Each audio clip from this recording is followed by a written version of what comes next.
Hello, sunshine. I'm Alexi Lalas, and welcome to the State of the Union podcast, where we look at the beautiful game on and off the field through the lens of red, white, and blue-colored glasses. This week, we'll be talking about, well, the international games that are going on, including games with Mexico and Germany and Netherlands and more. Our MLS Roundup, including the interesting Ben Olsen situation. Project Big Future. If you don't know what that's all about, we will be talking about that. Adam Sandler, and so much more. But first, joining me, my friend, my colleague, my guiding light, David Mosse, a soccer savant and a Fox Soccer researcher and writer extraordinaire. Mosse, how are you on this Monday, October 12th in the year 2020? I'm doing well on this Monday, October 12th, the morning after the Los Angeles Lakers won either their 17th or their 12th NBA championship. Alexi, the world needs your ruling on this. Okay, lay it on me, because I have no clue what the hell you're talking about. Okay, the Lakers used to be in Minneapolis, and the Minneapolis Lakers won 5 NBA titles, and then the franchise relocated to Los Angeles, and folks in Los Angeles feel like that history transfers over, and so that's significant because if you include the 5 championships won in Minneapolis, then this would be the Lakers' 17th NBA championship, which would tie them with the Boston Celtics for the most all time. But Boston Celtics fans like to point out that no. When you relocated, you start from scratch again. The Minneapolis Lakers won 5, and the Los Angeles Lakers have now won 12. So you're still a long way from the Boston Celtics, who have won 17 NBA titles. Well, at the risk of complimenting the folks from Boston, which I'm loath to do, they are absolutely 100% correct. I cannot think of 2 more different places, by the way, than you said it's Minneapolis or just Minnesota. Were they the Minnesota Lakers or the Minneapolis Lakers? Let me look that up. Oh, my God. How do you not know this? Well, it doesn't matter. Either way, there's no more different places than Minnesota/Minneapolis in Minnesota and Los Angeles. You move, it's a whole new ball game. You start from scratch, even if you take the name, even if you take the branding, which obviously the name at least they took. So yeah, I guess the Lakers then have a long way to go before reaching the lofty heights of the Celtics organization, which I think started and remains there with my limited sports and NBA knowledge. But congratulations to the Los Angeles Lakers. They are the 2019-2020 NBA champs, LeBron James. I do know that the debate now this morning is if he is the greatest ever. And obviously Jordan would have something to say about that, as would Wilt Chamberlain. I'm assuming, with what I've read and what I can discern out there from the interwebs. The interesting thing there is ESPN's original plan was for that Last Dance documentary to air during the NBA Finals. And I'm sure they envisioned it being this scenario where, on the one hand, we're watching this documentary about Michael Jordan and his greatness, parallel to LeBron James leading the Lakers to the NBA title, and it would have made for this fun sort of back and forth. Instead, obviously, the pandemic happened, and they moved the showing of the documentary up. So it turned into, although I liked The Last Dance, it did turn into this 10-week Michael Jordan infomercial where everybody was just dunking on LeBron and how dare anybody compare LeBron James to this guy. And it was interesting then that now LeBron James got sort of his own stage to kind of state his case. And so it played out a little bit differently than ESPN envisioned. But nevertheless, it's kind of interesting that in the same year that we had that Last Dance documentary, LeBron then leads the Lakers to the title. And so, yeah, it just sort of makes the debate even more fun. Wow. David Mosse, a LeBron James apologist. That's what you took out of that? Yeah, that's all I took out of that. What else, Mosse? Speaking of watching stuff, you watch anything interesting this week? I did, and I actually made a list of some things that I watched. But first to you, did you watch anything? I'm still on this podcast documentary tip. I listened to this podcast on the rise and fall of David Duke, and also I've started one called British Villains, which is on Luminary, about this famous train robbery in London in 1963. On the TV documentary front, I haven't started either yet, but I definitely will this week. There's a new true crime doc on Netflix called American Murder, which is getting a lot of buzz. And also, I very much want to watch your Perfect Crime one about the German reunification and all that. So both those are on the list this week for sure. I will knock those out. It is good. I actually got a tweet a little earlier today about somebody who, on our recommendation, did watch it and enjoyed it. Luis Aguilar chime in on our chat here on our Zoom. He says the team moved to Minneapolis, Minnesota in 1947, and its name was changed to the Lakers to reflect the Minnesota State nickname. Well, obviously, but they just kept the Lakers when they moved to Los Angeles. And I can tell you, as you can, Mosse, that there's not a lot of lakes when it comes to Los Angeles, but we'll keep it. By the way, this is not Luis looking this up. In addition to his love for French philosophy, he's also something of an NBA historian. So he just knew that off the top of his head. And I call you the savant. Nice. Okay, so here are a couple recommendations. Well, I don't know if they're recommendations. They are reviews because they're not always positive. So, a recommendation can still be you should not watch this, or this is not a good thing. All right, so 3 things that I watched this week that were of interest, at least to me. The whole Adam Sandler phenomenon is something that will be studied by future generations to come to understand how and why this came to be. The man is a genius, whether you like him or not. He continues to put out product that people enjoy. Not all people, but enough people to make it worthwhile and to pay him a tremendous amount of money. So his latest movie is called Hubie Halloween, which is on Netflix. It is a hot mess, okay? And yet I was just reading an article about how it's one of his most successful to date. So whatever he touches turns to gold. This whole voice that he uses and is used in a number of movies, I don't quite understand how he comes to the decision to use it or not to use it in a movie. And you know the voice that I'm talking about. But anyway, I don't recommend it. It's not very good, but there's a lot of people watching that. The second one, and this has been around for the last couple of weeks, I think, just came online, is over on ESPN, and the 4-part Oscar Pistorius documentary about the Blade Runner and the trials and tribulations, literally the trials when it comes to him after going on trial and ultimately being found guilty of killing his then girlfriend. And that's always been fascinating. I've watched a bunch of documentaries about it, and this is another one. It's a little long. It's 4 episodes. It probably didn't need to be 4 episodes, and it very much is coming from his side of the story. And I don't know if that was intentional, probably intentional, but I just know how that all came about. It'd be interesting to see some behind the scenes stuff of that. And then the third one that I have, which may be right up your alley, Mosse, is over there on HBO. And it's called Wild Card: The Downfall of a Radio Loudmouth. And it focuses in on Craig Carton, if I'm not mistaken. And I know you're a big radio and sports radio and obviously New York guy. And so you would know it, and many people would know it from the Boomer and Carton show that, was the popular and the most popular sports radio show for about a decade in New York and nationally, because it was probably syndicated out there. And the downfall of this guy, Craig Carton, who got into incredible problems when it came to gambling, and ultimately went to jail. But it is interesting in this world that we live in, and in the shock jock and the provocateur and the hot take type of world that we live in, to see this story play out. So I do recommend that one on HBO. Do you know who I'm talking about here? Of course, yeah. I mean, I grew up in New York listening to that radio station, WFAN, because of the Mike and the Mad Dog radio program, which was Mike Francesa, a former Fox Sports colleague briefly there, and Christopher Mad Dog Russo. So the Carton Esiason show was a little bit after my time of when I wasn't really regularly listening to that station anymore, but nevertheless, I was well familiar with it. And yeah, this was a crazy scandal. And so that's another one on my list. I definitely will watch that at some point this week. All right. So enough of our watching habits. There's still plenty of soccer to get to.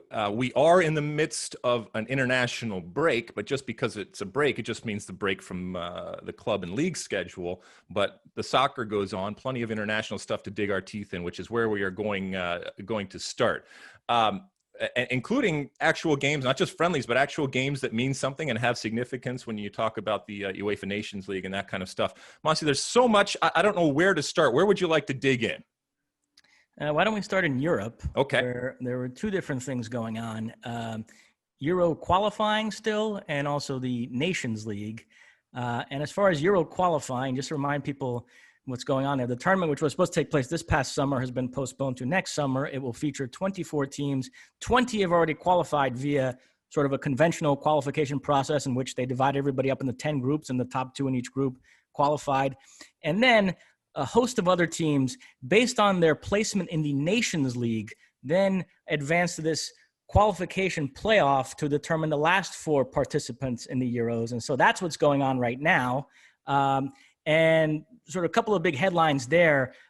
Norway have been eliminated. Erling Haaland and company, they lost to Serbia in extra time, 2-1. Both Serbia goals courtesy of Milinkovic-Savic. And that was disappointing to me. I know Norway then turned around a few days later in the Nations League and hammered Romania 4-0, and Haaland scored a hat-trick in that game. And so there's a lot of attention on that, his first international hat-trick. But I would have, maybe I'm old-fashioned, I don't take the Nations League that seriously. I would have loved to have flipped those 2 Norway results around, because I wanted to see Erling Haaland at the Euros. And I'm a little bit concerned that Erling Haaland, being from Norway, might end up suffering the same fate that we've seen with some great players over the years, whether it's Ryan Giggs or George Best or George Weah, this great player that is from a country where he then doesn't get to perform on the biggest international stages. I mean, how much would you love to see an Erling Haaland playing in Euros and World Cups coming up? And are you concerned that being from Norway, that might not happen? How many, and I don't know this off the top of my head, but how much has he played for Norway? I mean, he broke on the scene, and this season and this year that just seems to never end and overlap with everything. All I'm saying is that, he may be for this next cycle, and we're still, as you mentioned, churning out this last cycle. I mean, it's confusing to me. I'll be honest with you. I look at this, and you explained it pretty well, but it's still confusing to me as to where we are and the overlap that's going on right now. But it's the reality of the situation that's been created. I first became aware of Erling Haaland at the 2019 Under-20 World Cup, when he went nuts, including scoring 9 goals in 1 game against Honduras. And so he major success at youth level for them. And yeah, he's now played a fair amount of time for the senior team. But you're right, it's still early goings in his international career, so I shouldn't cast any judgments at this yet. point, any tournament an international tournament, I would want him to be playing. Yeah, absolutely. He's one of the great strikers in the world right now, regardless of his age or his inexperience. Yeah, the other one, I hate to evoke this conflict in the context of football, but given that I just read a book about the Troubles, the Patrick Radden Keefe book, Say Nothing, the prospect of Northern Ireland and the Republic of Ireland possibly facing off in a 1-game playoff for a ticket to the Euros was kind of intriguing to me, but it was not to be. Northern Ireland did their part. They defeated Bosnia-Herzegovina on penalties, but the Republic of Ireland fell to Slovakia on penalties.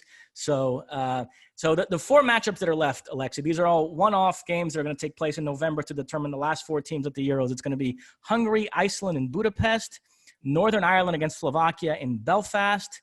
Then it's going to be Serbia, Scotland, and Belgrade, and Georgia against North Macedonia, not to be confused with South Macedonia, in Tbilisi. So the winners of those games go off to the Euros. So that was one part of the European story the last few days. And then you also had the Nations League firing up, and you had some pretty big games there. The 2 that really caught my eye: England beat Belgium 2-1 at Wembley. Mason Mount with the winner, much to Alex Dowd's joy. And then the other one was France and Portugal played to a 0-0 draw at the Stade Saint-Denis. The Madrid media really hyped this up as Ronaldo versus Mbappe, the last great Madrid star versus the next great Madrid star, because they're convinced Kylian Mbappe is going to end up at Real Madrid, but neither one scored. It was 0-0. This, you remember how the Nations League works, right? It's divided into different tiers, and you have and then the top tier Ligue A, you have 4 groups, and the winners of each of those groups will then face off in semifinals and final to determine the champion. The other leagues, you're fighting to get promoted or relegated. So for example, Norway and Erling Haaland are in League B. So if they win their group, they would then get promoted to the top league. But so to the extent that there's a group of death, it would be this group with France and Croatia, the 2 finalists from the last World Cup, and Portugal, your reigning European and reigning Nations League winners. And so France and Portugal played in a game that got a lot of attention, and it was 0-0. You mentioned the England win, and seeing the the way that the English media, which I love because it's this incredible content generator and fuel and at times accelerant that you put on whatever fire exists, to see the way that the narrative went from, what a horrible 11 that they're putting out there. And then you're playing against the number one team in the world in Belgium, and then finding a way to win at home. And then it's, well, we shouldn't put too much stock in it. Yes, it's okay. And yes, we won and everything, but it's just amazing how everything changes as even a 90 minutes goes on. So I guess my question to you is, how much stock should we put in it? Because if you watch the game, England was not great. And yet they got a great result against a great team and the number one team in the world. And that in and of itself, I think is good. But I do actually kind of agree with, they should take it with a grain of salt, in that this wasn't the performance that you point to, the one that you put in a time capsule right there. And very, very easily could have been a bad day for England. Sure. Yeah, I think that the picture overall for England is positive. They got to the semifinals of the last World Cup. And as we've talked about a lot on this podcast, there's all this impressive young talent coming up. So the outlook for the next few major tournaments is very positive. But yeah, this game in particular, the performance wasn't that impressive, so I wouldn't read that much into it. It's also interesting. I just want to say that, and this is a good thing, this almost looks like evolution, if you will, that there was a lot of criticism and critique, and not backlash, but certainly criticism of the style and the way in which they got this win. And it was a very ugly, I guess, traditionally you would describe it as ugly. And that the English and the England team right now is expecting not just to win, but to win in a certain way and with a collectively accepted creativity and flair and color and artistry. I think that's interesting. That's not always been the case when it comes to England. So those expectations, like you mentioned, because of the last World Cup and because of the incredible talent the undeniable talent that they have right now, have raised expectations when they step on the field, to the point where you're assessing them almost like we used to assess Spain. Yes, you should win, but how did you win is as important. And let me say this too. I agree with all that. And then to hop back to Portugal for a second, I think they are absolutely loaded. This 0-0 against France notwithstanding, I love the talent with Portugal right now. And they won the last Euros. They won the Nations League. I think they're a strong candidate to win this upcoming Euros. And let me tell you something. If come November 2022, Ronaldo is still Ronaldo, I think he's going to have the pieces around him to potentially win a World Cup, which talk about, crowning achievement to your career. But with the other players that have emerged there, and Bernardo Silva and Bruno Fernandes and Joao Felix and Ruben Neves and Ruben Diaz at the back, and at those fullback positions, Rafael Guerreiro and João Cancelo and Ricardo Pereira, it's just talent up and down the lineup. And so I think Ronaldo, the supporting cast has caught up to him there, and it's a matter of, he's going to be 37 years old. But I mean, if anybody can do it, it's him, because he's in such incredible shape. If he can still beat Ronaldo, I think look out. All right, so riddle me this here, Mr. Mosse. Who has a better chance at winning the next World Cup, Messi or Ronaldo?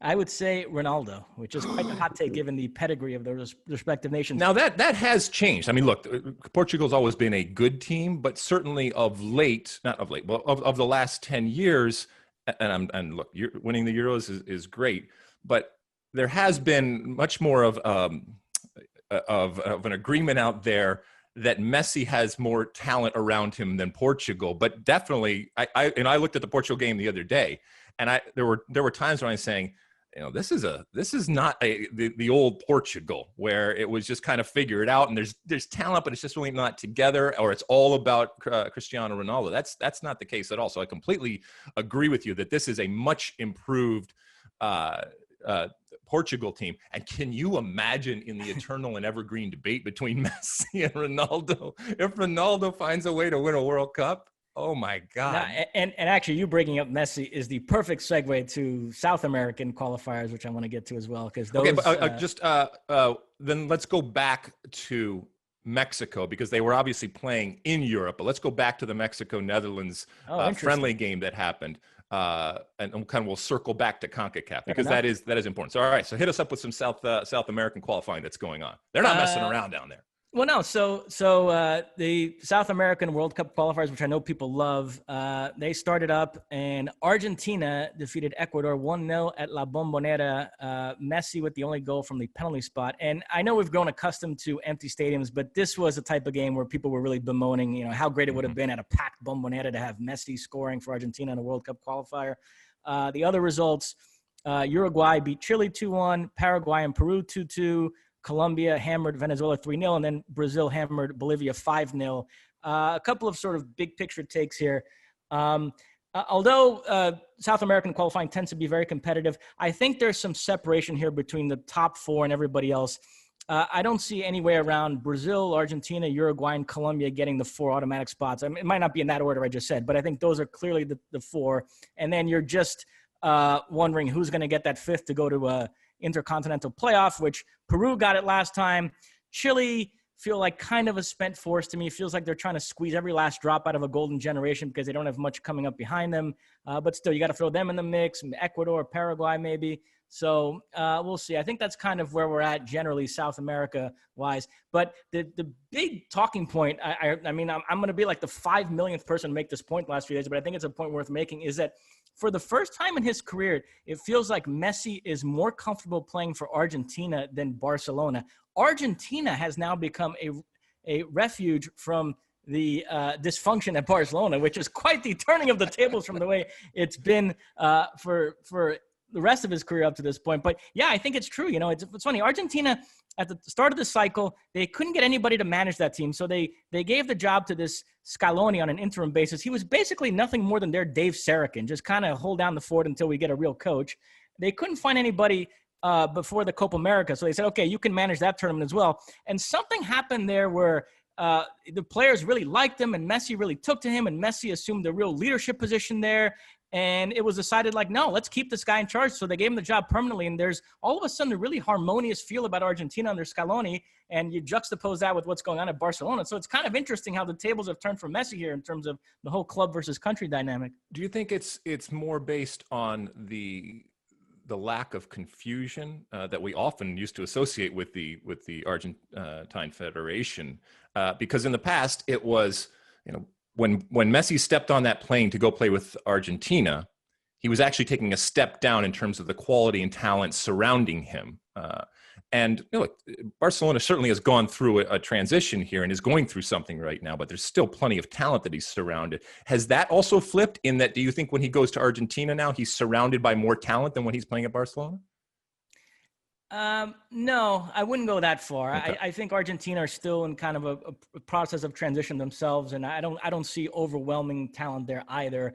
But I don't know, maybe the expectations are different with Argentina. That's having like a less high profile coach, and the fact that they were perceived at the start of the cycle to be kind of in the wilderness. And so anything positive that happens there, you know, it's seen through a different light.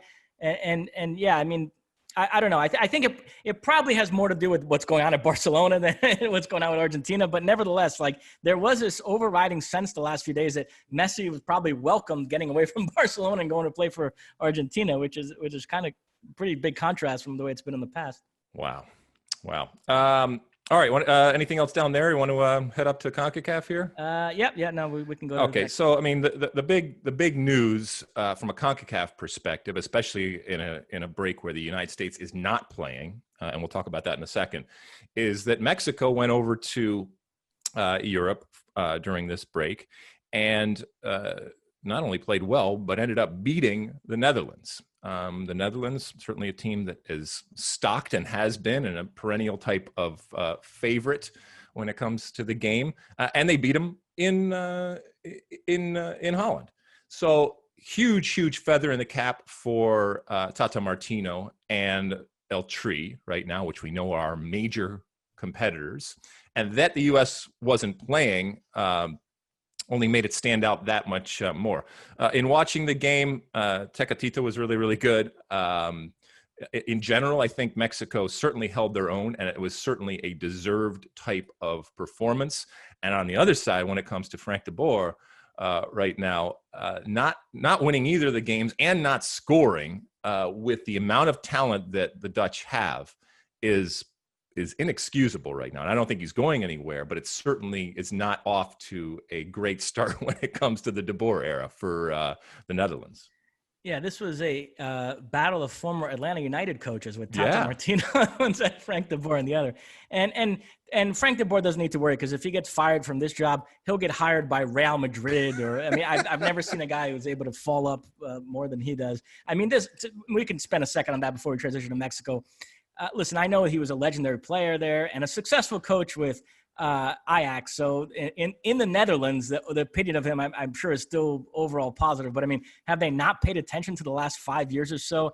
They got hit with a curveball there, and Ronald Koeman leaving to take over Barcelona. But boy, they couldn't do better than Frank de Boer. That was a pretty inexplicable hire, in my opinion. They had some momentum here the last couple of years after failing to qualify for the last World Cup. They've played pretty well in this cycle, and I don't know, bringing in Frank de Boer could undermine all of that. Well, we're going to talk more about the art and the skill and the formula that either does or doesn't exist when it comes to hiring coaches, and a little later in the pod. So congratulations to Mexico. That even though there are major rivals, that's a good result, and it's not just good for Mexico; it's also good for Concacaf. Did you want to say something? Well, we've talked about this. There's so much excitement right now surrounding the U.S. and having all these young players at these big European clubs. And there's very much this notion now that the U.S. has a brighter future than Mexico based on that. And there's been some hand-wringing in Mexico about it. But in the meantime, Mexico go out and have this result. And do you think they're sort of motivated by all that talk? And there's a sense of, wait a minute, but the U.S. hasn't proven anything on the field. And we've kind of actually have some results here to back up the fact that we're the kings of CONCACAF right now. And so I mentioned this before, and I'll mention, I think the Mexico-U.S. rivalry is at a fascinating point right now. I'm looking forward to the next time they play, given all these sort of storylines swirling. It will, and I think I mentioned this on a previous pod. The other storyline that will be swirling is how much, or in the U.S.'s case, how little impact MLS is going to have, because we talk about all these players playing over in Europe, and we saw Pizarro with El Tri and Pulido, and these types of players, and the potential is there for Mexico to have a impact, and maybe even a greater impact from its MLS players on the national team than the United States. We don't know. Still a long way to go. And part of the reason why we don't know, to move it on to this conversation, is that the U.S. is not playing in this break. It sucks. Anyway you slice it. But I recognize, and I can respect, and it's understandable given the challenges that we have and the challenges when it comes to travel. So initially, the United States Soccer Federation had targeted a domestic camp for October and then a European camp for November. And whoever could, and obviously the players that Greg Berhalter wanted, but more importantly, if they could travel without too much of a mess, it would happen. We all know that the restrictions and the different restrictions and all of the challenges out there when it comes to it. But this is yet another opportunity that is lost for Greg Berhalter to have that team that we keep talking about, or part of that team. It's next to impossible to get everybody that you want at the same time, especially given the current circumstances. But you do the best. You do the best that you can. But for those of us that want to see and get some of these players on the field, like a Gio Reyna or something like that, this is a hard one to swallow, that the U.S. isn't playing right now. Don't know what's going to happen as we get further on down the line. What happens in November? I would think that it's just as frustrating for Greg Berhalter and company over there to not be able to get on the field and actually put some of these things in place. But I don't know when that is. I don't know when that is going to change. Which brings me to, I guess my final thing when we're talking about all of these international games, and that is this. You mentioned, Mosse, that the European Championships were supposed to happen this year, and obviously they were delayed and pushed back. When I look at the world right now, and as it relates to the game of soccer, and in particular international soccer, I look at the coming and the looming World Cup in 2022, the Men's World Cup in 2022, that we all know is happening in Qatar, and is happening in a unique way, in a special way, in a first ever way happening in November/December. And I see all of these games, and I see this log jam of competition that is happening and that is going to happen over the next 2 years. And once again, this is best laid plans, and on paper it's going to happen, but we don't know what 2021 is going to bring. Hopefully better things than 2020, but we don't know. I start to think about the 22 World Cup in Qatar, and I start to think, at what point do we say, you know what, this is unprecedented times, and we are trying to fit so many things into a short period of time and into a time that we don't even know is going to be able to facilitate those things. At what point do we consider saying, let's have the World Cup in 2023 as opposed to 2022? Let's move it. Let's shift it a year in the same way that we have done with the Olympics, in the same way that we have done with the European Championship. I think that there has to come a point where we actually look at that to alleviate some of this pressure. Is it ideal? Is it perfect? No, but none of this stuff ever was going to be. And an unprecedented type of moment requires some unique and different type of thinking and doing things that in normal times we would not even dream of doing. Well, these aren't normal times. And I do think that some consideration and a potential move of the 2022 World Cup in Qatar, delaying it for a year and happening in 2023, could alleviate some of those problems. Now, will it create other problems? Probably. That you can't, for every action, there is a reaction. But I'd be interested to hear what people thought about that, if that would be something that people would support. Obviously, general public, we don't have a whole lot of control or power when it comes to that. But I'd be wondering if people behind the scenes were possibly contemplating doing something like that, and if that could not solve every problem, but like I said, help alleviate some of the congestion that inevitably is going to come and some of the problems that maybe are going to arise. And the other problems that it creates, we can deal with. I mean, look, we're kicking everything down the road anyway when it comes to 2020 and beyond. I don't see why the World Cup in 2022 can't be the same thing. Any thoughts on that before we move on, Mosse? No, yeah. I mean, listen, we talked about all these international games going on. The issue that was overhanging all this was, do we need international football right now? There was a real feeling in a lot of quarters that with all the risks involved in players traveling around and all the logistical nightmares of them having to quarantine when they get back to certain countries, that maybe international football was something that we could do without right now. But the other argument was, if we're going to sort of maintain this schedule that we've laid out for the next couple of years, we kind of need to get going again. So, which speaks to your point, if we kicked the World Cup down the road, maybe that would have alleviated some of this pressure to start international football up again. But well, to answer the question before we go, then, do we need it? I don't think we need it. This weekend watching the games, I'll watch soccer because I like to watch soccer, but I wasn't jacked up about the fact that I could, watch the Netherlands or watch Portugal in the international setting. And I'll tell you what, the lack of fans, in a strange way, it exasperated the situation.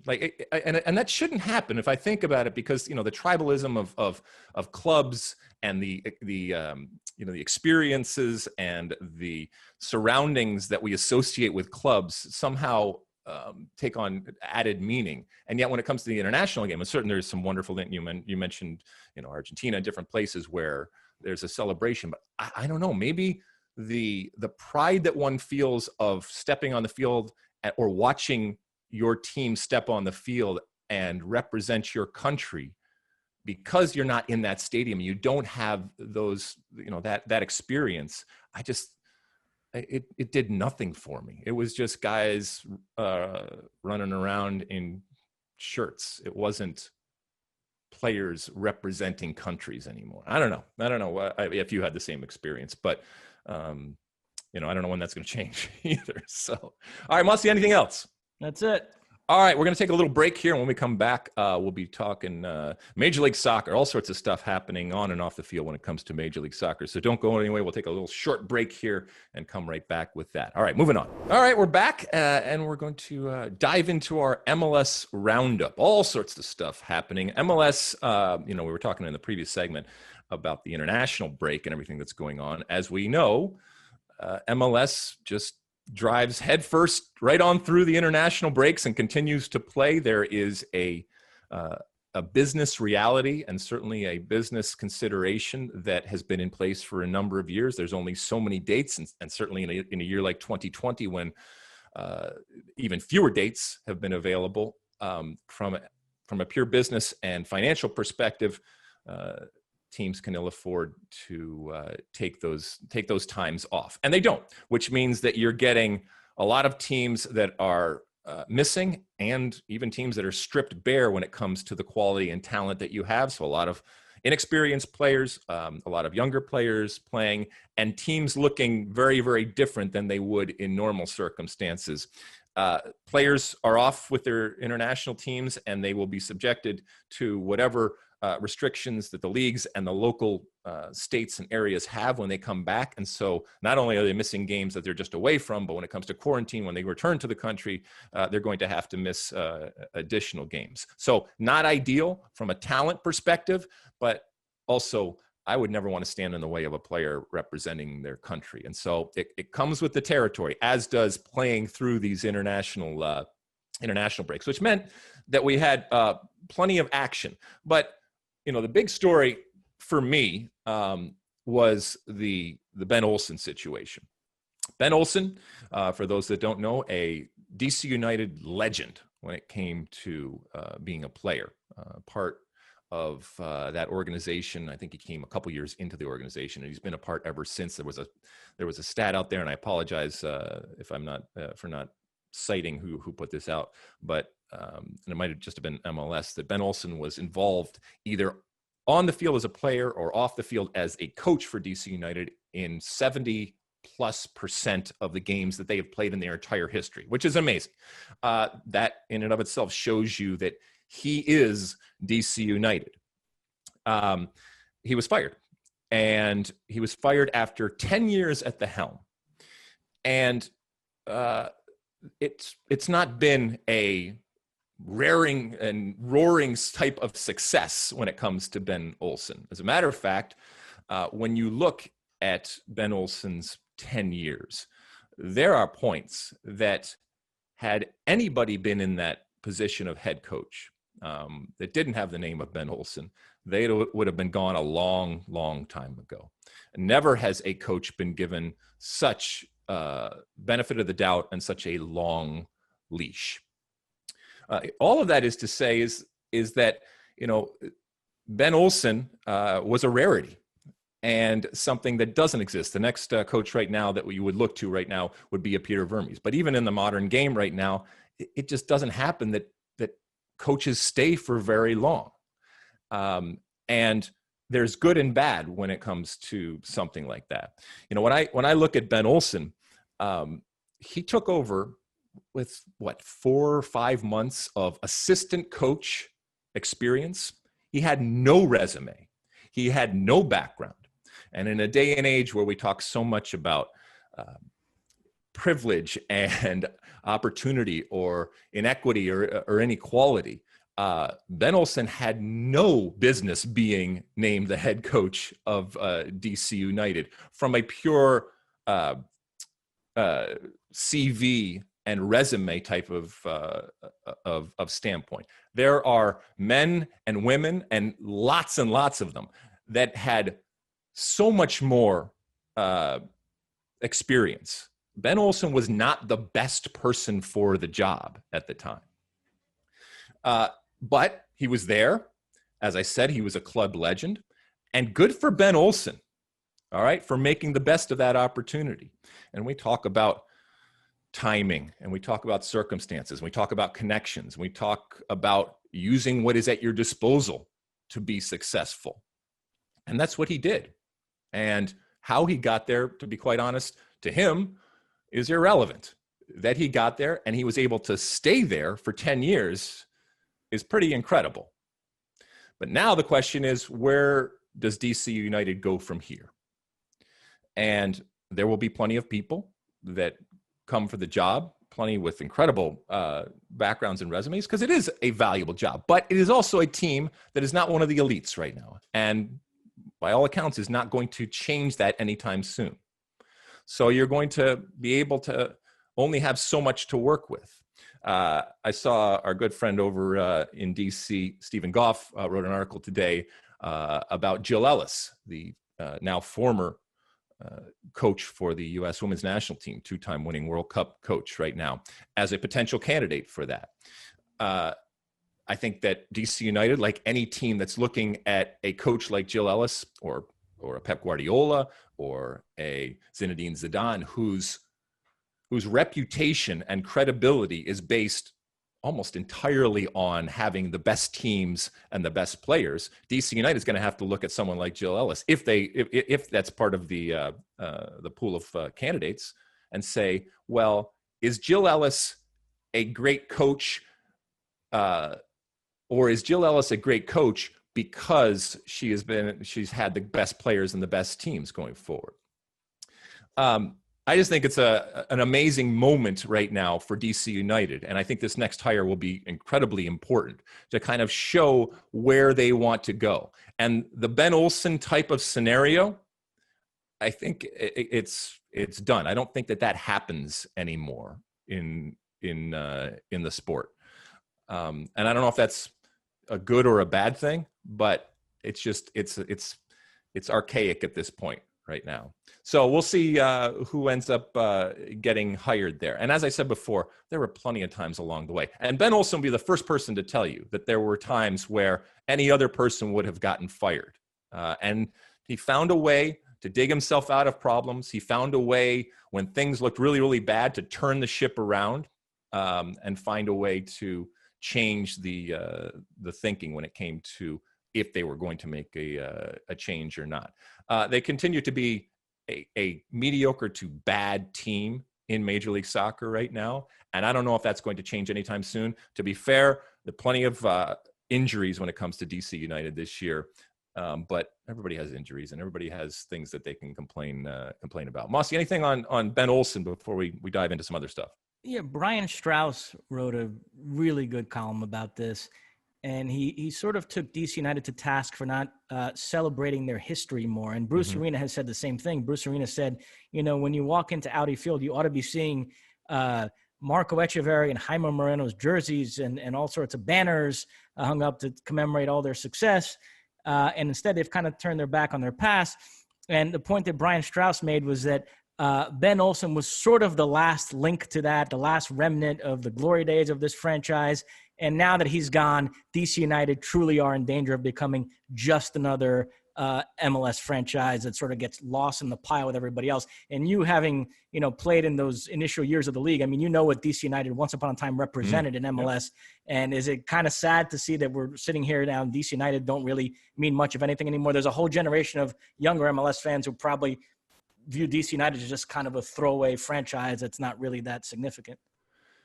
Yeah, I mean, I guess, but I mean, if you are of the opinion that we live in a world where there is all of this advantage and, as I said, inequity and privilege out there, wouldn't this be a moment of, not that you celebrate somebody losing their job, but isn't Ben Olsen the epitome of all of that? And look, I know his background as a player has value, but here's a guy that for 10 years was given a choice job in Major League Soccer. And think of all the men and women that were denied the opportunity to do that with so much more experience, with so much more of a pedigree. I don't, and yes, I understand. Now, I understand it, and I can celebrate him because I recognize that life isn't fair and soccer isn't fair, and we all use different things to our advantage. And as I said, Ben Olsen being at the right place at the right time and being Ben Olsen, he used that to his advantage, and I don't begrudge him that. And to your point about Brian Strauss's article, yes, I want connections to the past. Yes, we are at a point 25 years in MLS where there is tradition. And there is history that should be celebrated and should be curated. And there is that type of tradition and history that exists in individuals and things. And if you ignore it, or if you think that it's not important, I think you're selling yourself short, and you're missing out on something that, if you do harness it, can be valuable. So I understand what he's saying, but maybe it's just the age that we live in and the time that we live in, that I'm thinking of all of these different things. And I think about, as I said, I think about opportunity. And I'm going to talk a little bit more about Jesse Marsch later on in the show, and the opportunities and the different advantages that we have as human beings. And some have more and some have less.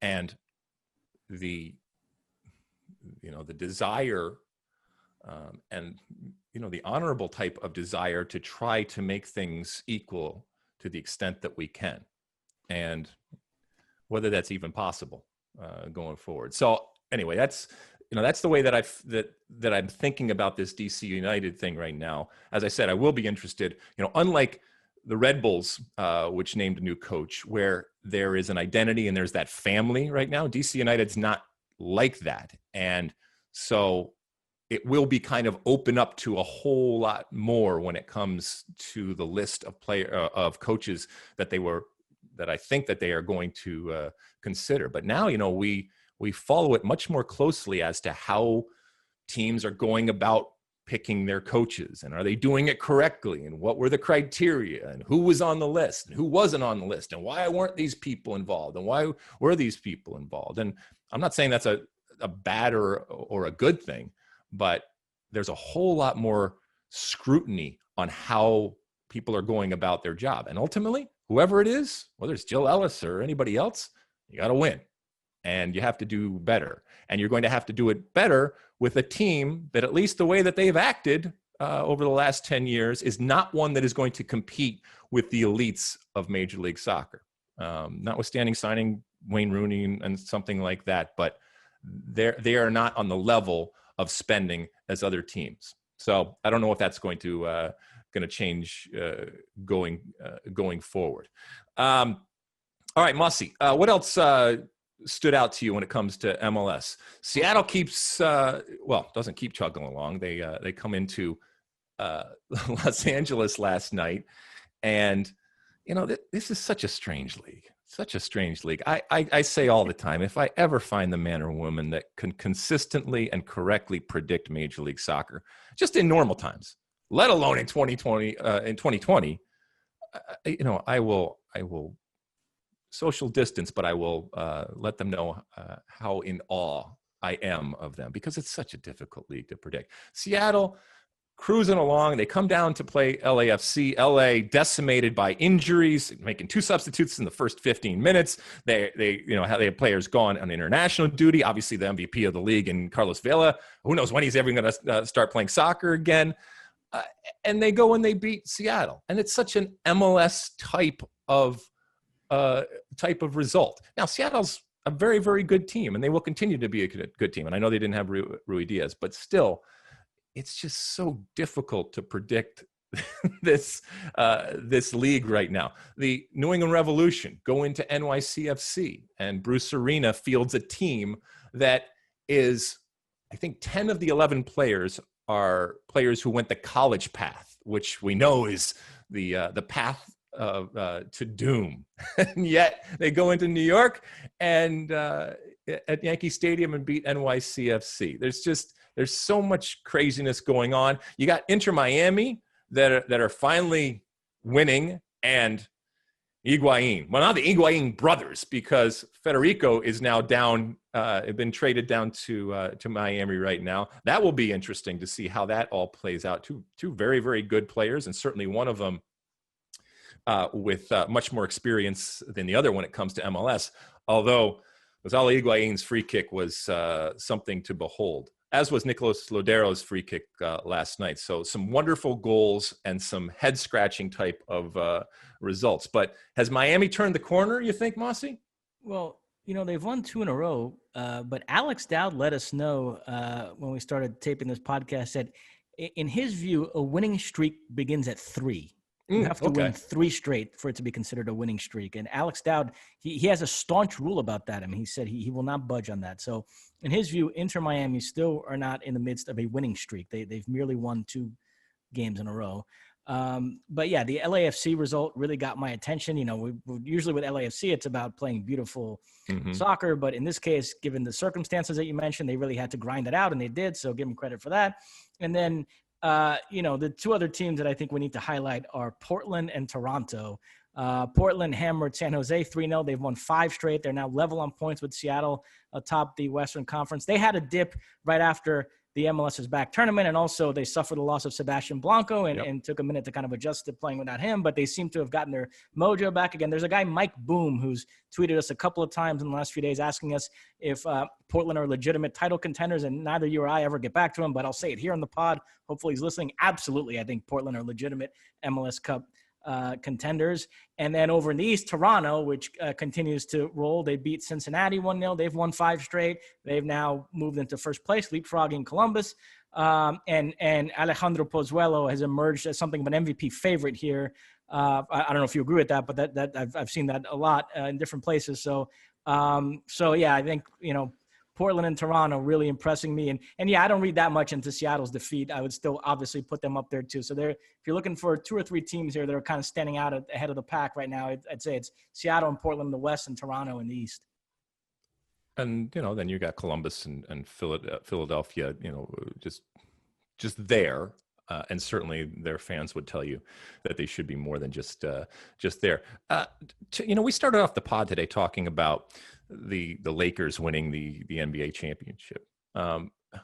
How much of it, because we talked a lot about this year, about how much is going to have an asterisk, how much is it going to be diluted by the fact that it happened in this year. And we still don't know what the playoff situation is going to look like when it comes to Major League Soccer, even if there might be bubbles or multiple bubbles or how it's all going to play out. But at some point, we are going to crown a winner of Major League Soccer when it comes to MLS Cup for 2020. And, you know, we've talked a lot about how much credit and credence we should give to a team that does that. I haven't read a whole lot about the basketball, but are people saying that this is, yes, it's a championship, but it's done in such surreal and different circumstances that it doesn't have the weight and the validity that regular championships have? No, I haven't seen any of that. Okay. I think there's just in the sports world, there's sort of a general feeling of, no, this counts. Let's treat this like normal. In fact, I've heard some people argue that it almost counts even more because in the case of basketball, you're in this bubble, so it's neutral games and no fans. So you are removing all the different variables and just making about who the better teams are. So it's almost more legitimate than in under normal times. So yeah, no, I think whoever wins MLS Cup, this will count just like any other year. And I don't think there'll be any real asterisks put next to it. I could be wrong about that, but that's just my sense. No, I agree with you. And I think that I've gone back and forth with it. And as I said, I think last week, I've also gone back and forth of how fair I'm being by judging in these crazy times. But to your point, I think that there will be credit and rightfully given to the winners for a number of reasons, not the least of which is their ability to adjust and adapt to the craziness on and off the field. And maybe even more so, you mentioned Toronto. You know, Toronto is a team, obviously, that has had additional challenges of not being able to play at home and having to move over to the United States and play their home games in the United States. And if Greg Vanney and company are able to adjust and adapt to even more types of challenges out there, they deserve even more credit. And I think that's where I come down. I've said all year that no matter what, 2020 is going to have an asterisk, but and you know that'll make it different and unique. But I do think that there will be an appreciation and a respect and a value put on the players, the coaches, the teams that are able to function and find a way to be great, whatever that means in 2020. And I think that's the right thing to do. And we're not living their lives, so I can't claim to understand what they are going through. But I do know that they need to be able to adjust. And some people have done it better than others. And there should be a credit given. And like I said, a value assigned to teams and to players and to coaches that are able to make those adjustments in this unprecedented type of time. Speaking of playoffs, we don't know how this is going to shake out. There are a lot of teams that make the playoff this year, even more so than in the past. And then we're going to kind of start a whole new tournament as we do when it comes to playoffs. And as I also said, we don't know what it's ultimately going to look like and how it's going to be structured. We do know that from a Fox perspective, whatever ends up being, we will be broadcasting it. We will be there for MLS Cup. We have the honor and the privilege of televising MLS Cup this year. We obviously don't know where it's going to be, and we don't know in what form it is going to take. That's TBD as we go forward. Anything else MLS, Mosse? That's it. All right, we're going to take another break here, and when we come back, it's time for Ask Alexi, using that hashtag Ask Alexi and sending us your comments, questions, and concerns. So don't go anywhere. Moving on. Okay, we're back, and it's time for Ask Alexi. Use that hashtag Ask Alexi or Ask Mosse, but you send us some questions, comments, and concerns out there on the old social media platforms, your Twitters and your Facebooks and your Instagrams, and we pick a few each week, as we did this week. And what do the people want to know this week, Mosse? First up, this is a guy who tweets at us a lot. He must be a big fan of this pod. Who isn't? Young Marvin G. Young Marvin G wants to know what's going on with Project Big Future in England. Oh my goodness. All right. So where do I start? All right. So are you leaning back and letting me do this? All right. You're gonna have to help me, Mosse. Your savantness, if that's even a word, is going to have to help me. All right. So the Project Big Future is something that emerged over the last week, and it was not intended to be public. However, anything that happens in England, given the press, it inevitably was going to leak out, and it did. And it is, and please correct me if I'm wrong here, it is obviously a project inherent in the name, where the teams in England, we all know about the dominance and the incredible popularity of the EPL. For those that don't know, you have the EPL, and then you have the EFL, the English Football League, which includes the Championship and League One and League Two. It doesn't take a genius to figure out that right now, even with all the success of English football over the years, everybody is struggling. Now, struggling is relative to different people. Right now, when it comes to the EFL, they are struggling through these times when it comes to finances and the business and the realities and the challenges that come from going through a 2020, a year the likes of which nobody has ever seen. And they are losing money and they need money. What this is, Project Big Picture, is right now, correct? It's Manchester United, and who was the other one?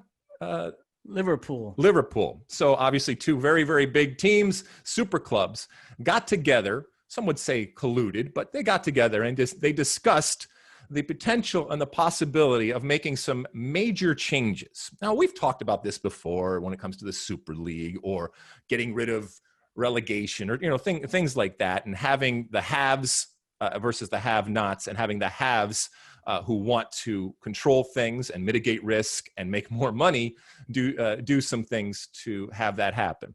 A couple of things that the Project Big Picture would have if it was ever implemented, and this is a long way from ever being implemented. As I mentioned, the EFL is in dire need of a bailout. So first and foremost, £250 million would be given to the EFL that would help them with the challenges that they are going through right now. And it amounts to a bailout. The other thing that would happen is 25% of the EPL money, and that's a good chunk. EPL makes a tremendous amount of money. And part of the problem is the EPL is such a juggernaut and so powerful, and it's not necessarily spreading the wealth. Well, 25% of the EPL money would go to the EFL. And that's more money, obviously, to help lower leagues. But in return, some things would happen, including the end of parachute payments, things like no League Cup, things like only 18 teams ultimately in the EPL, which limits it. Also, 9 of the most long-serving Premier League teams would be able to veto things. Have I missed anything there when it comes to what's going on? There's also more money that would go to them. All of this is to say is that a lot of people are looking at this as a backdoor, an underhanded type of deal that most of the Premier League, and certainly those outside of the big teams, were not even necessarily aware of, and that would create a situation that changes fundamentally the way that the leagues work. I think everybody's in agreement that finding ways to sustain and save soccer at all levels is beneficial. They want to do it. I guess it's just how they go about do it, and what are the concessions that those big super clubs get in return that could fundamentally change the way that we look at the EPL. I know that's confusing, but Mosse, what have I missed in terms of explaining it? No, I think you hit all the broad strokes correctly. I mean, this has been very unpopular in the English media, and it's being portrayed as these big Premier League clubs essentially trying to buy more power. You know, you talk about the 250 million pound payment to the lower leagues, and also 25% of the television revenue. If the story ended there, it would just be a story of generosity and selflessness and sort of seeing the bigger picture, and that these lower leagues need help. But there are strings attached, as you mentioned, and everything, all the strings attached are, by reducing it to 18 teams, it would mean that only 2 teams would be automatically relegated each season. The third to bottom would then play in a playoff like they do in Germany against some championship team. By eliminating the League Cup, it's all about condensing the schedule to give more room for these big clubs to play in lucrative preseason friendlies. They also want restrictions on big teams loaning players to lower division clubs to be lifted. So big clubs will be able to stash more of their players in the lower divisions. And yeah, you mentioned that they want this sort of special status. It would right now it would be the Big Six, and then Everton, West Ham, and Southampton that would qualify for that sort of special status, where they get sort of a disproportionate amount of power when it comes to voting on future television and sponsorship deals, and also different rules, presumably VAR and anything sort of relating to the Premier League. Those clubs want to have more power in terms of shaping the way the Premier League moves forward. And so, yeah, it's being portrayed in the English media. And it's funny because Liverpool and Manchester United are seen as the ringleaders here. And although there are plenty of English executives at both those clubs that are in favor of all this, all the newspaper stories keep mentioning John Henry and Joel Glazer, because they want to portray this as sort of these Americans coming in who have no respect for English tradition, and it's just a shameless power grab. And so, yeah, I mean, that's sort of where we're at with this. It's been met with universal derision, and this is just being portrayed as, you know, you're offering up all this money to lower divisions and pretending to be magnanimous about it, but there's all these strings attached that would ultimately increase your power and make the English football pyramid even more top-heavy than it already is. So blame America. I can't help but think about, you know, in times of strife, you know, we've seen in times of war, for example, war profiteering. And, you know, and look, I'm not saying that that's where we are right now, but there is an element of business that looks at moments of distress, and as I said, moments of strife as moments of opportunity. And without a doubt, because when this became public, those involved, whether it was Liverpool or Manchester United or anybody that had knowledge of this, they made a point of saying that this was being discussed and contemplated well before COVID and well before the pandemic. But now the reality is, in this year where there are so many challenges and financial problems going on, this has accelerated the potential of something like this happening.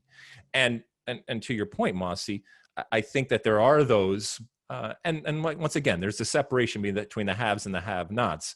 The haves recognize an opportunity to amass more power, as I said, to mitigate some risk, and to do it at a time when people are desperate.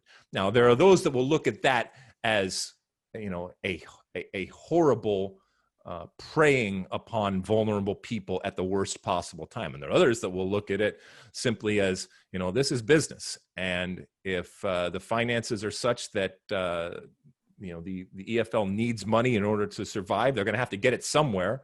Well, they will get it for us. And if they got it from a bank, there would still be strings attached. There always are when you give people money, and it's the price to pay in order to survive. I don't think that this necessarily continues on, and I'm sure that there were some interesting conversations, private conversations about how this ultimately became public, and if that is a good thing or not. But to your question, that's what's going on right now. Nothing has been decided. I don't think anything will be decided anytime soon. But this also should come as absolutely no surprise. And it has nothing to do with American influence. All right. Americans aren't taking over English football and doing anything that hasn't been done in business and hasn't been done for many, many years, and maybe even better in business when it comes to the English. And maybe they'll be able to hide behind the American part of it. But don't think for a second, like you said, that there aren't plenty of people out there that would love for these things to come true, because it would put them in a better position to maximize these incredible brands that they have, to make more money, to be more efficient in the way that they use that brand to make money, and to afford themselves protections that maybe in the past they haven't been able to get. And this moment in time maybe is that moment when they see an opportunity and they see a bargain. And like I said, I don't think that this is necessarily going to come to anything, but if there was ever a time where people are going to feel jammed on the other side and where people are going to feel, hey, this is the moment to act, that's probably why this has come to the forefront specifically at this time. Mosse. And interesting that this comes on the heels of Manchester City executive Ferran Soriano rocking the boat too by suggesting that the reserve sides of Premier League clubs should compete in the lower divisions the way they do in Spain. He feels like the young players at these bigger clubs, that would be better for their development to actually play in instead of playing in a reserve league, to play in the championship and League One and sort of these lower divisions where it's more competitive matches. And that's been criticized because that's making a mockery of these lower divisions. And so between this notion of having the Premier League clubs field reserve sides in the lower divisions, and also perhaps reducing the Premier League to 18 teams and reducing the number of teams that get automatically relegated. While in this country, there's all this hand-wringing over the need for promotion relegation, in England, there's this concern that the whole concept of promotion relegation is getting diluted, and that the bigger clubs want to sort of, this is a slippery slope towards doing away with it altogether. And so it's kind of interesting how this whole thing is playing out. Can't we just get somebody? No, let's just get an American just to say it. I mean, somebody say it, right? Let's get rid of relegation, right? Is that... Can you imagine? And yet it should come as no surprise. And again, I mentioned, reducing it to 18 teams, having Premier League clubs field reserve sides, and as I mentioned, Premier League clubs being able to stash more of their players on loan at these other lower division sides. So it's all sort of, building towards just Premier League clubs essentially using these lower divisions for their purposes and what suits them. And so, yeah, I mean, this has the purists in England in an uproar for sure. All right. Well, we took a long time with that one. So let's blaze through the next couple of them here. What's the next question? Next up, it is at Camden131. What'd you think of Tottenham's window? I think if we're grading winners and losers over the window, that Tottenham would have to be up there at the top. I would think.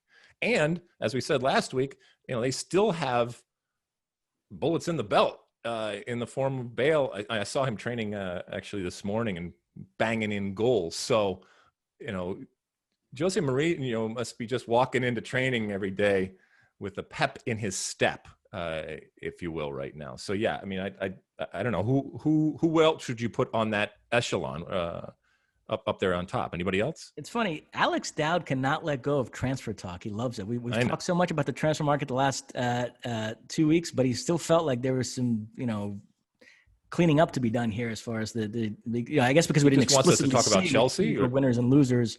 But no, I mean, listen, just on Tottenham quickly, I went on a whole spiel about them last week. Yeah, I mean, it's an amazing turn of events here. A window that for a long time seemed like it was going to be pretty quiet. They made 3 small moves. They got Joe Hart, Matt Doherty, and Pierre Højbjerg, and it looked like that might be it. And then they sort of came to life here at the end and getting Sergio Reguilon, Gareth Bale, and then this Carlos Vinicius on loan from Benfica. All good moves, so now, I mean, Mourinho now has a lot of guys. He has a real good squad there. Obviously, there's a sort of a hit or miss component to Bale, but if that ever hits, I mean, Tottenham could be in some real business here. They held on to Dele Alli, which I think was a smart move as well. So, I mean, Tottenham definitely one of the winners, and Mourinho has a really good squad at his disposal.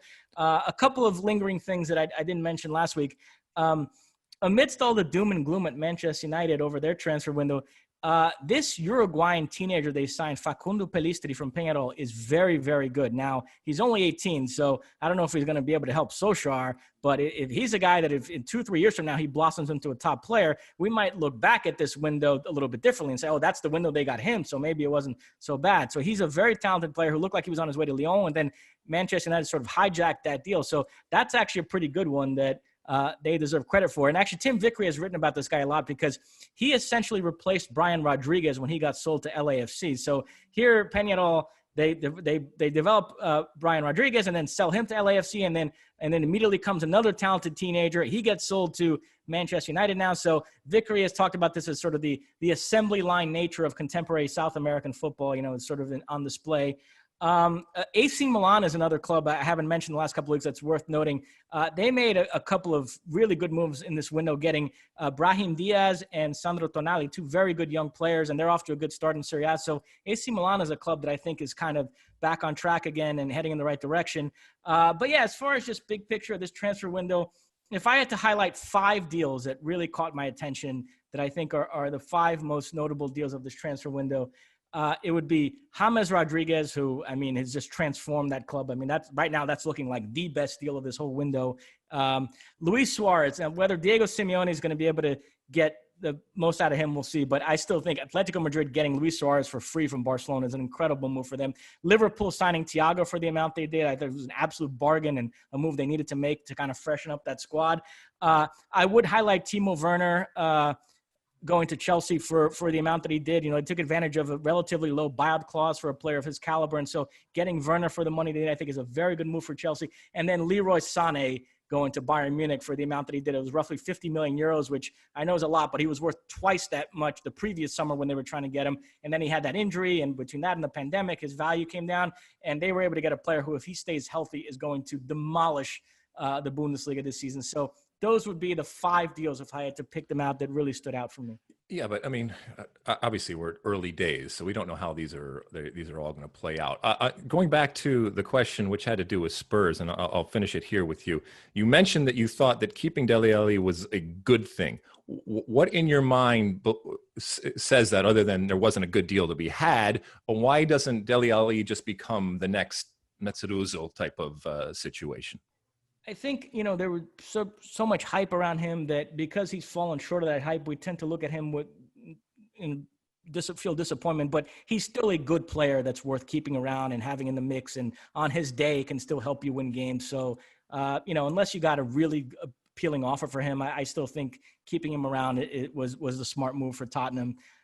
So yeah, just even from depth purposes. So yeah, like I said, I think Mourinho now has a really, really nice squad at his disposal. And just to put a ribbon on all this, I mentioned James Rodriguez and Everton, and that perhaps being the best move of this whole transfer window anybody made.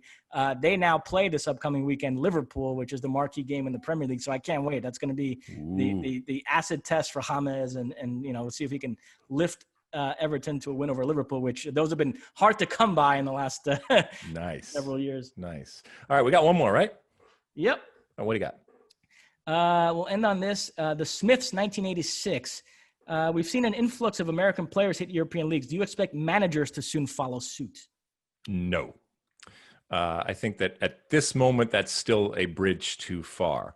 I think when I mentioned Jesse Marsch earlier in the pod, when you look at Jesse Marsch, his path is unique and different and special, and he has an opportunity that others don't because of the Red Bull association. And look, that's great. Just in the same way that I said, good for Ben Olsen to using what it's at his disposal. In the same way, Jesse Marsch getting into that system and parlaying it and using within that Red Bull family to find better opportunities. Good for you. But as I've said before, somebody not in that Red Bull family that is as good or better than Jesse Marsch might not be able to do that because those opportunities wouldn't be afforded to him or her. So, I just don't see, I don't know, someone that isn't connected, someone that is like, you really have to go through the international route, which is what Bob Bradley did, and establish your credential through the international route. Or you have to have a backdoor type of way, which is what Jesse Marsch did. But just straight ahead. And by the way, if it were to happen, it would be based on all the things that we've talked about and all of those different advantages and privileges that you may or may not have, connections that you have, associations, friendships that you are accessing, context that you are accessing. You may have played for a team or in a league. And I think that could facilitate something like that. But just the straight coach that came through, I don't know, the college system and then was an assistant coach at an MLS team and then as a head coach at an MLS team. For example, a Greg Vanney, okay?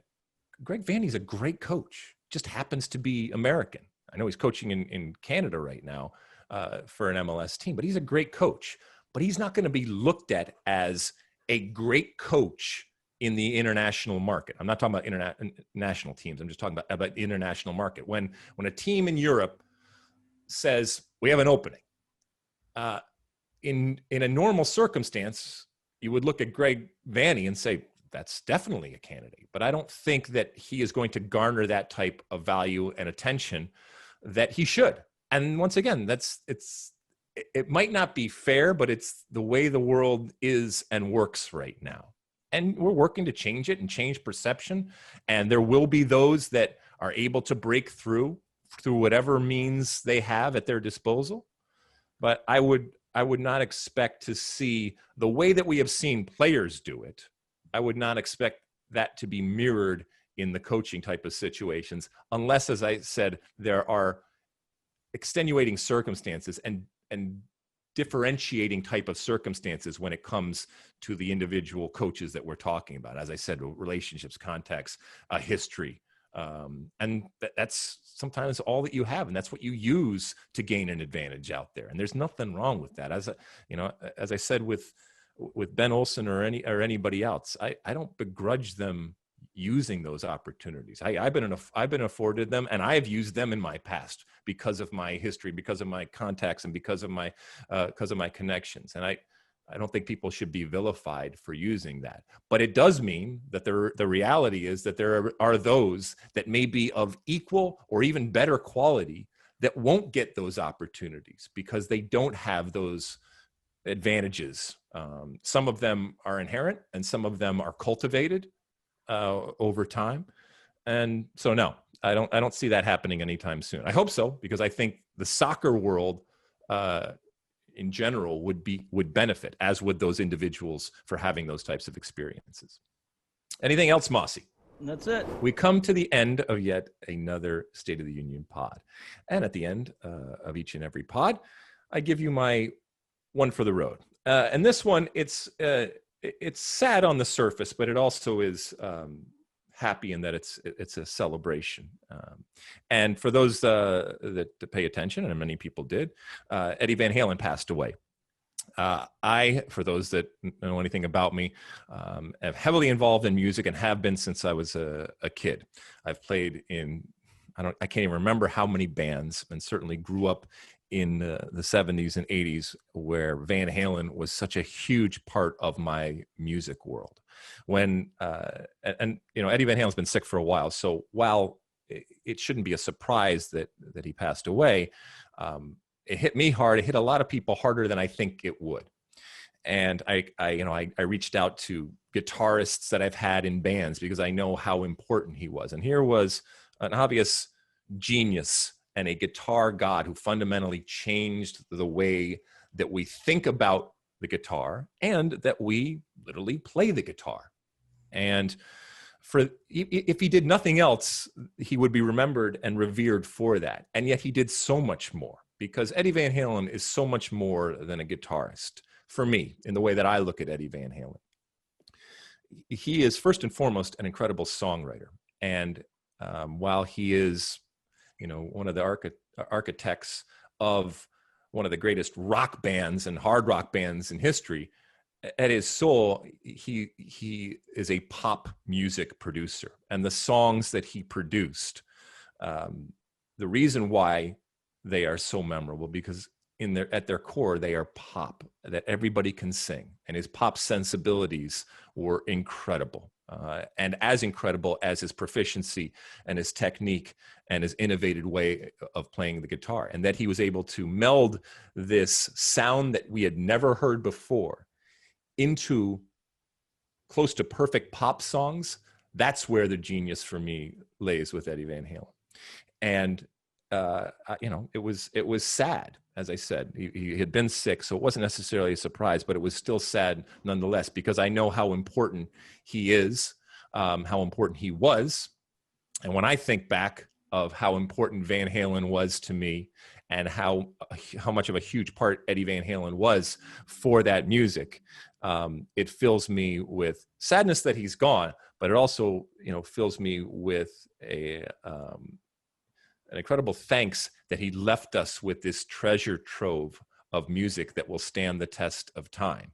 And, ultimately in our game of soccer, we throw around the word artist and genius, and, some are worthy of it and some aren't. But when you find somebody that transcends the art, and whether it's the art of kicking a soccer ball, the art of playing guitar, they do it in a way that we've never seen before, and that is everlasting and will never be forgotten.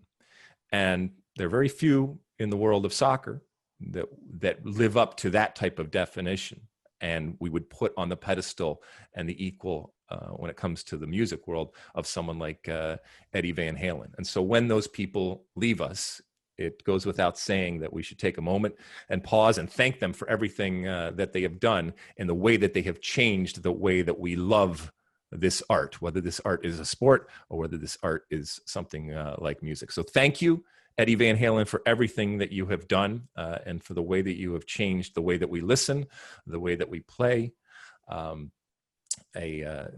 music. And with that, Mosse, I will say thank you. Anything to add before we go? Nope. Thank you so much to everybody out there for listening and reviewing and rating. I know we continue to go long. There is no time in 2020. So please forgive us if it is irritating to you. But this is something that we're trying to work on. But we get talking, and we want to continue to talk about these things. So if you've had to cut off, then you're not listening to this anyway. If you have made it through to the end here, congratulations to making it through yet another longer-ish type of podcast. And we hope that you continue to come back, and this does not deter you from listening to future episodes of the State of the Union. Continue to write, rate, review, subscribe, download, do all those things that we love you doing. We will talk again next week. We will see you again next week. And until that time, size the day. You like that clip? Well, my State of the Union podcast drops every week. Subscribe now on Apple Podcasts, Spotify, or wherever you get your podcasts.